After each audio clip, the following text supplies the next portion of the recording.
Hey YouTubers, Mike Borders with the Mike Borders channel. Thank you for watching. Today we are working on an air compressor, and unfortunately ours is leaking, and it's leaking really bad to a point where it is no longer usable. It cannot even hold a charge to fill up something as simple as a tire. So in this video we're going to pinpoint where it's leaking and hopefully fix it or replace the part to fix it. Let's get started. All right, YouTubers, outside in the garage now at the air compressor, and as you can see we have the 125 psi 1 horsepower 3-gallon Craftsman compressor. First thing I want to talk about is the actual connection fitting on your hose, and this is in really good condition still. It's fairly new.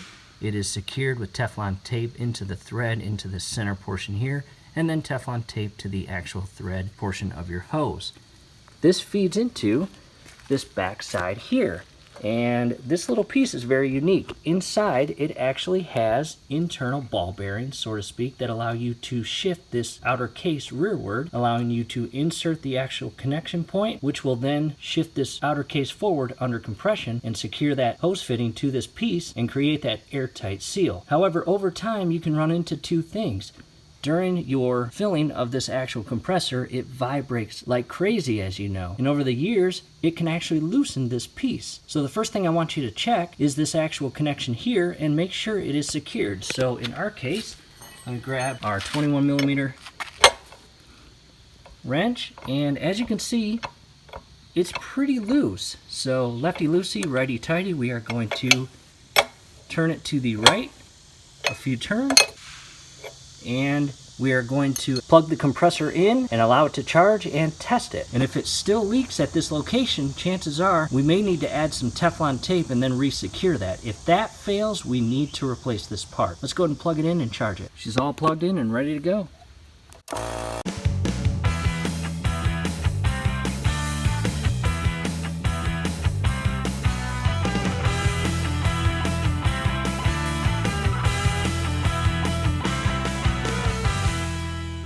Alright YouTubers, it's fully charged. Let's head back to the garage. Alright, back in the garage, and one thing I did was hook this actual hose fitting up to a different compressor, and there were no leaks. So that tells me this part, or this fitting, is perfectly fine.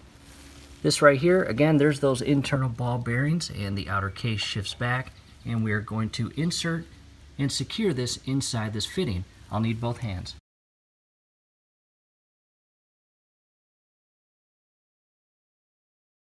It is coming from right deep inside where this fitting is.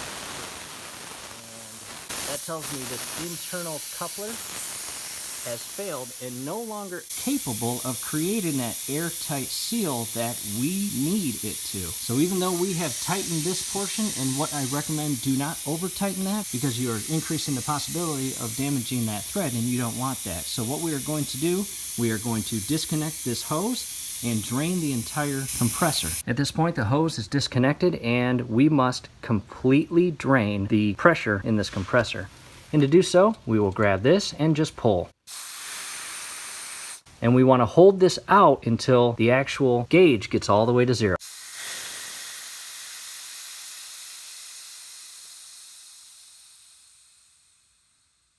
And you'll notice if you still have a lot of pressure in this tank, once you pull this, it will stay out until the pressure dissipates. Once the pressure dissipates to a point where it can no longer hold this pin outward, this pin will shift back in and stop the airflow from releasing. So you will have to manually pull this ring and drain every bit of that air out. From here, we will unscrew the drain port, and that will allow all remaining air to flow out. And if you have not used that drain port ever, you will notice that some dirty liquid will drain out. If you have dirty liquid draining out of this port, you'll want to actually drain this on a regular basis, maybe once a month. At this point, she is fully depressurized, and what we are going to do is grab our wrench, and we are going to carefully remove this coupler.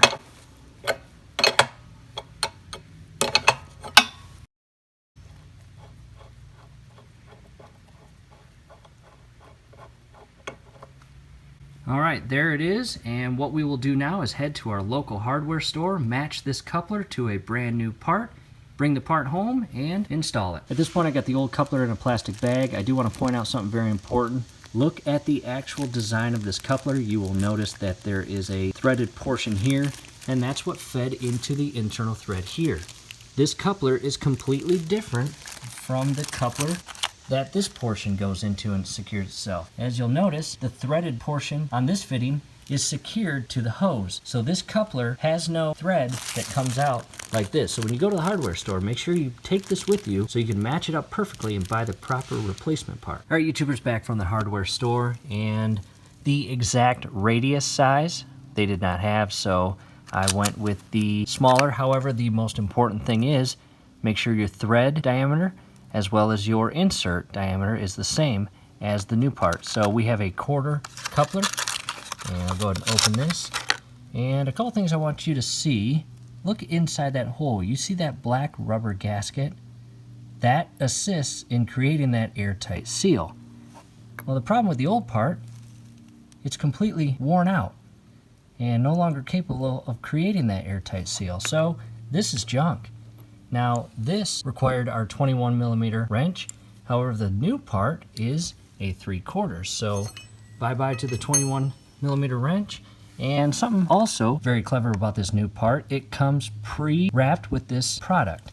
And this allows you to just open it up and insert it and tighten it in. However, we are going to add Teflon tape for 2 reasons. First reason is we want the insurance that we created that airtight seal. And the second reason is because in the event that you buy a coupler that does not have this and you want assistance on wrapping it with Teflon tape, we're going to show you how. Very important when it comes time to Teflon tape, there's a right way and there's a wrong way. Don't do the wrong way when you can do it the right way. So we want to Teflon tape this in the direction that we are going to tighten this. So as we tighten, it does not loosen up the Teflon tape. It actually tightens it more and secures it. And to do this, YouTubers, I'm going to switch the coupler in this direction, and I'm going to wrap this way, and I'll change camera angles to show you. At this point, I have started the Teflon tape wrapping, and as you can see, that is the direction I am going to wrap it. And YouTubers, as you wrap this, you just want to apply equal pressure and work that Teflon tape into the thread.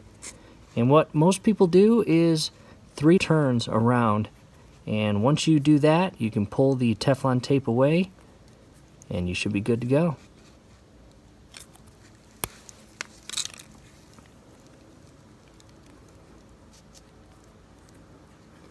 Once you get it completely wrapped, and spend a couple more seconds and work it into the thread, verify that none of the Teflon tape is obstructing or blocking that hole. Once you're done with the Teflon tape, set that aside, and from here, very important, the last thing we want to do is cross thread this. Get a good feel for this actual thread and hand tighten it in first. Again, do not cross thread this. Hand tighten it until it's pretty snug, and you can grab your 3/4 wrench. Just be very patient. Don't rush this. This is a very slow motion step, okay? That Teflon tape is inside that thread, creating that airtight seal. You want this pretty snug, but the last thing you want to do is over tighten it. You don't want to damage that internal thread on this portion. All right, YouTubers, that is snug. And what we are going to do now is we are going to come down below and secure this lower drain port so air does not come out of here. We are going to plug the compressor back in and pressurize it.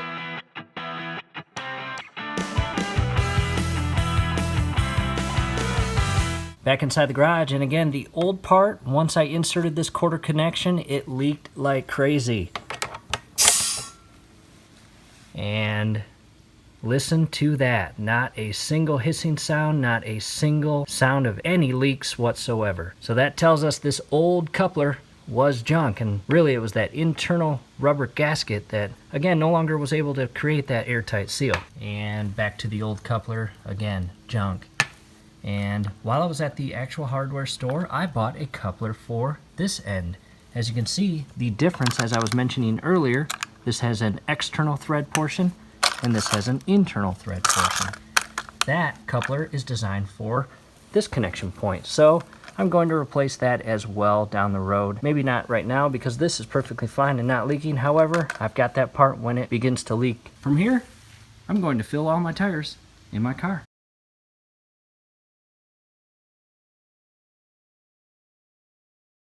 That's it, YouTubers. Hope the video helped. As you can see, a pretty friendly DIY project. Hey, do us a favor, below the video you will see that thumbs up icon. Click on that, like the video, subscribe to the channel. Definitely go to your settings, turn on your YouTube notification bell. Once you do that, every video that we upload, you will be notified. You will be able to stay up to date with us. That will be awesome. Hey, thanks again for watching, and we hope the video helped.